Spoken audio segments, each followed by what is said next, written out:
Chapter 5. Adivasis. Adivasis. The Constitution of India includes specific tribal castes in the schedule who protect traditional culture. These castes are known as scheduled tribes.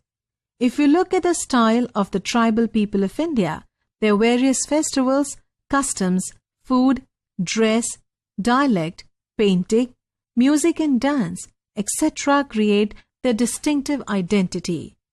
Before independence, this society was different from other societies in some ways. Still, their contribution in the Indian system is quite significant. Literally, in Adivasi, Adi means from olden times and Vasi means inhabitant. The relation of our old culture is associated with this name, Adivasi only. The members of each tribe were connected with each other by tribal, kabilai, family and kinship practice. They earned their livelihood as hunters or pastoralists, along with farming to some extent. Forests and nature had great impact on their lives. Their houses were made up of natural resources only. The tribal people had joined right over land and land produce and distributed them among the families on the basis of their own rules. The principle of collectivism is also found in their economy as they lived collective life. Social equality was seen in different communities. Different tribes developed in different parts of the subcontinent. They usually lived in forests, mountains, deserts, and inaccessible places. Sometimes they even clashed with the rulers. Yet, the tribes maintained their independence and preserved their culture. Generally, the different communities of India were interdependent for their needs. Due to this interdependency, these tribes changed gradually. Contemporary historians and travelers have given very little information about the tribes. With few exceptions, the people of the tribe do not have written documents. The tribal people protected their own customs and verbal traditions. These traditions were inherited by the new generation. Present-day historians use such verbal traditions to write the history of the tribes. Way of life and culture. Tribal society is different from other societies in some regards, which creates its distinctive identity. In some matters, their beliefs are similar to other societies. In the past, the tribal community was dependent on forest products as well as local agriculture for their livelihood. The things produced by their art and skills also become very important source of their income for them. The forest products collected by them also provided them with income. Animal husbandry played an important role in their livelihood. The tribal people living in different parts of Gujarat have created a special identity through their attire and ornaments. In North Gujarat, men used to wear dhoti, shirt and phaliu. In the eastern belt, men wore black banyan and potri, while in the South Gujarat, some people wore dhoti pajama, pehran. Women wore jhuladi in North Gujarat. In the present times, most of the tribal communities have adopted the same dress as the general society. They are seen in their traditional attire only during their special festivals. Their performances and dances on special occasions are center of attraction even today also. The major identity of the tribal group is found in their distinctive traditions, dialects, as well as festivals. The tribal community has been a lover and breeder of nature. They have faith in elements of nature and various forms of gods and goddesses. They perform various rituals to please them. There are specific customs for marriage also in this society. In every tribe, punch is an important part of their society and they work to maintain their tradition. At present, tribal society has also changed like other societies due to various schemes of the government. spread of education, and technological development. Permanent houses in place of huts, facilities of education, modern attire, and social awareness is also seen. Cultural changes among tribes.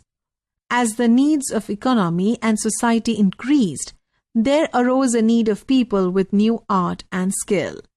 Society was divided into various castes. On the other hand, many tribes and social groups were given status of caste. Among these tribes, groups having special skill are main ones. Now, caste became the basis of the organization of society instead of race. Major tribal areas of India. Tribal population is found in most of the parts of India. The area and influence of the tribes have changed over the time. Some tribes were powerful and controlled large territories. The Khokhar and Gakhar were major tribes in Punjab during the 13th and 14th century. Kamal Khan Gakhar of this tribe was made the Mansabdar by Akbar. Before Mughals, Multan and Sindh were dominated by the Langha and Ardhun tribes. The Baloch tribe was the most powerful in the northwestern part of India. It was divided into small clans having various special leaders. The Gaddi Gadaria tribe was the main tribe residing in the western Himalaya, while the northeastern part of India was dominated by Naga, Kuki, Mizo, Ahom, and other tribes. Some areas of present-time Bihar and Jharkhand were dominated by the Chair chiefs till the 12th century. In 1591 AD, Raja Man Singh, the general of Akbar, attacked Chair tribe and defeated them, but he could not bring them under control completely. During the reign of Aurangzeb, the Mughal army captured many forts of the Chair tribe and established dominance over them. The two important tribes of this area were Munda and Santhal. Apart from this area, these tribes also lived in Odisha and Bengal. Koli, Berad, and some other tribes lived in the hilly areas of Karnataka and Maharashtra. South India was inhabited in large number by the Koraga, Vetar, Marwad, and other tribes. Bhils were in large number among these tribes, which were spread in western and central India. The states of Gujarat and Madhya Pradesh were the provinces of the Bhil chiefs. Many of the Kabilas had settled till the end of the 16th century as peasants, farmers, and landowners. However, some Bhil clans remained involved in activities like hunting and food gathering. Gond and Ahom. Gond. The people living in India's vast forest region like Gondwana are known as Gond, one of the oldest tribes of India. They practiced shifting agriculture. Gond tribe was divided into many small clans and each clan had a king.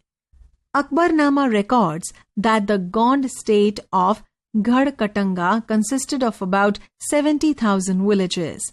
Present-day Chhattisgarh, Madhya Pradesh, Maharashtra and Andhra Pradesh have the highest population of Gonds. Their administrative system was centralized. The kingdoms were divided into Ghads, with each Ghad being dominated by a specific Gond clan. Each Ghad was divided into a unit of 84 villages known as Chaurasi. Each Chaurasi was subdivided into Barhod. Barhod were made up of 12 villages each. Gond society also changed with the rise of big states. Amandas, the Gond king of Gadkatanga, assumed the title of Sangram Shah in order to gain recognition as a Rajput. Dalpat, his son, married Princess Durgavati, the daughter of the Chandel Rajput king of Mahoba. When Dalpat died at a young age, Durgavati took over the rule in the name of her 5-year-old son, Veer Narayan. In 1565, the Mughal army led by Asif Khan defeated Durgavati. The queen and her son fought bravely and achieved martyrdom in the battlefield. The state of Gadkatanga made plenty of money by the elephant trade. By conquering Gadkatanga, the Mughals got plenty of money in elephants. They controlled most of the part of the state, while the rest of part belonged to Veer Narayan's uncle, Chandar Shah. The Gond kingdom, which became weak after the Gadkatanga's decline, could not withstand the onslaught of the powerful Bundels and the Marathas. Ahom. Ahom people came from present-day Myanmar in the 13th century and settled in the valley area of Brahmaputra River in Assam.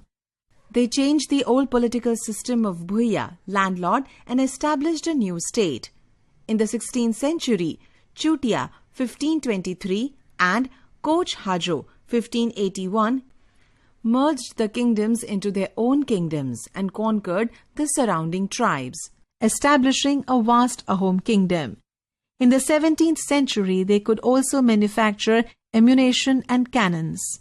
However, there were many attacks on the Ahom people from the southwest.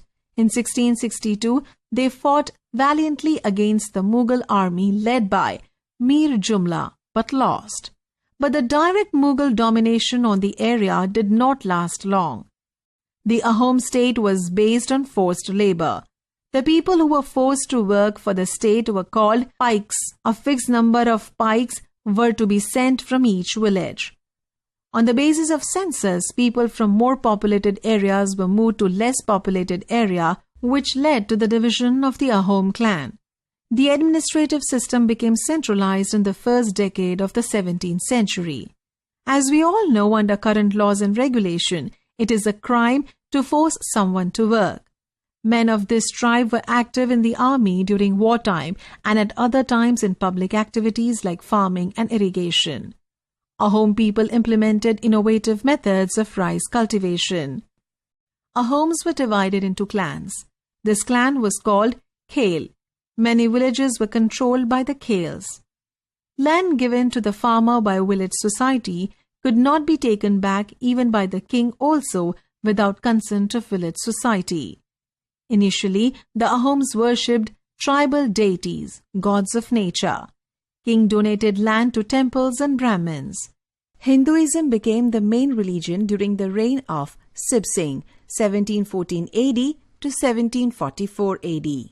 Despite adopting Hinduism, the Ahom kings did not entirely leave their own traditional beliefs. The Ahom society was a civilized society. Land was donated to poets and scholars. Drama was promoted. Important literary works of Sanskrit were translated into the local language. The historical work Buranji was written first in Ahom language and then in Assamese language. Changing times. The structure of new tribes. We tried to understand the history of the tribes up to the 16th and 17th centuries. Over the time, many tribes underwent extensive changes. Both societies changed due to the interaction between the people of the caste-based society and the tribal society. Different tribes adopted different livelihoods.